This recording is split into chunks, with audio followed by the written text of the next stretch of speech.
Assalamualaikum warahmatullahi wabarakatuh. Perkenalkan, nama saya Julietiana dengan NIM 2001030304017. Saya dari Prodi Psikologi Islam, Fakultas Usuluddin dan Humaniora UIN Antasari Banjarmasin. Pada kesempatan kali ini saya akan memaparkan materi tentang sejarah dan perkembangan bahasa Indonesia. Sejarah bahasa Indonesia dilihat dari sudut pandang linguistik adalah sebuah variasi dari bahasa Melayu. Bahasa yang dipakai adalah bahasa Melayu Riau, namun telah mengalami perkembangan akibat penggunaannya sebagai bahasa kerja dan proses pembukuan pada awal abad ke-20. Sampai saat ini, bahasa Indonesia merupakan bahasa yang terus hidup dan berkembang dengan penggayaan kosakata baru baik melalui penciptaan maupun melalui penerapan dari bahasa daerah ataupun bahasa asing. Pada zaman Kerajaan Sriwijaya atau sekitar abad ke-7 Masehi, bahasa Melayu kuno dipakai sebagai bahasa kenegaraan. Penemuan prasasti Melayu kuno di Jawa Tengah sekitar abad ke-9 dan prasasti di dekat Bogor sekitar abad ke-10. Itu menunjukkan bahwa penyebaran bahasa itu di Pulau Jawa. Kemudian pada abad ke-15 berkembang bentuk yang dianggap sebagai bentuk resmi bahasa Melayu karena dipakai oleh Kesultanan Malaka yang kelak disebut sebagai bahasa Melayu resmi. Ejaan resmi bahasa Melayu pertama kali disusun oleh C.H. A. van Ophuijsen yang dibantu oleh Muhammad Thaib Sultan Ibrahim dan Nawawi Sultan Maknur dan dimuat dalam kitab Logat Melayu pada tahun 1801. Seiring berjalannya waktu, untuk pertama kalinya pada rapat Dewan Rakyat, Djajah Datuk Kayu menggunakan bahasa Indonesia dalam pidatonya yaitu pada tanggal 16 Juni tahun 1927.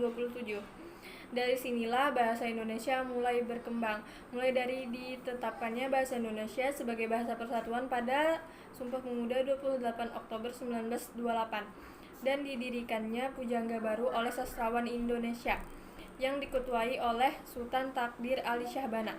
Beliau juga menyusun tata bahasa baru bahasa Indonesia pada tahun 1936.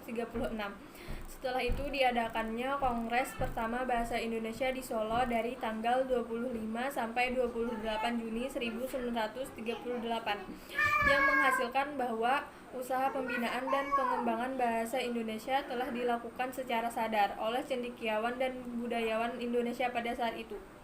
Selain menjadi bahasa penghubung antar etnis dan suku-suku, dulu bahasa Melayu juga menjadi bahasa penghubung dalam kegiatan perdagangan internasional di wilayah Nusantara. Transaksi antar pedagang, baik yang berasal dari pulau-pulau Nusantara maupun orang asing, menggunakan bahasa pengantar yaitu bahasa Melayu. Ada beberapa faktor penyebab bahasa Melayu diangkat menjadi bahasa Indonesia yaitu sebagai berikut. Yang pertama, bahasa Melayu merupakan lingua franca di Indonesia, bahasa penghubung dan bahasa perdagangan. Yang kedua, sistem bahasa Melayu mudah dipahami dan dipelajari.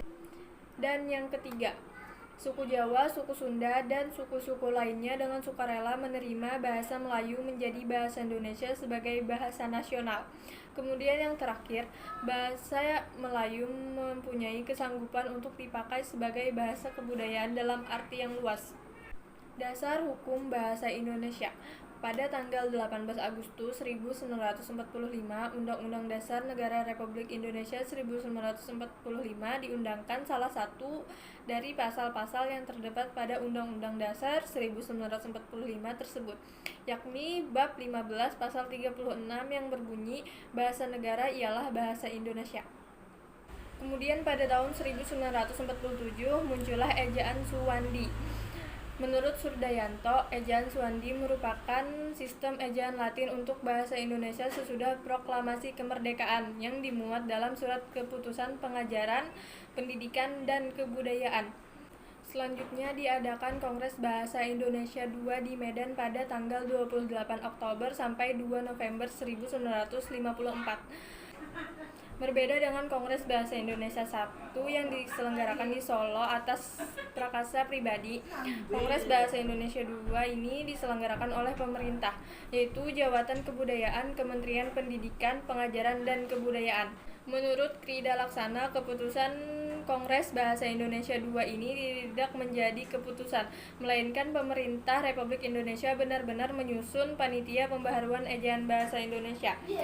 Dengan sejarahnya yang panjang dari tahun 1956, hasil panitia ini menjadi embrio ejaan yang disempurnakan atau EYD, yang diresmikan pada tahun 1972.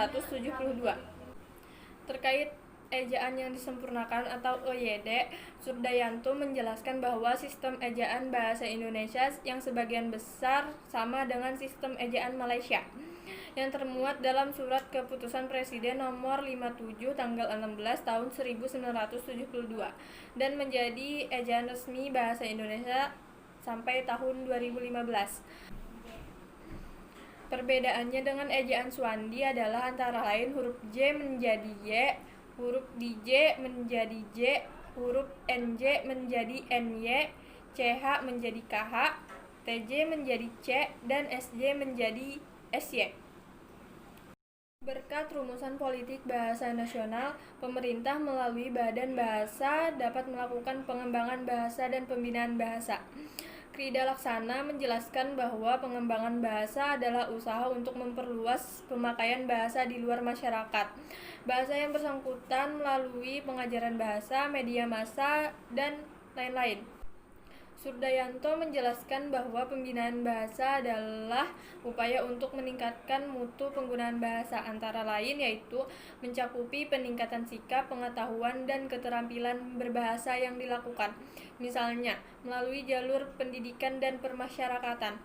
Melalui kedua usaha itu, kelak posisi bahasa Indonesia sebagai bahasa resmi semakin kokoh. Kedudukan dan fungsi bahasa Indonesia. Bahasa Indonesia sebagai bahasa nasional berfungsi sebagai lambang kebanggaan nasional, lambang identitas nasional, alat pemersatu suku-suku bangsa, dan alat penghubung antara daerah dan antar budaya.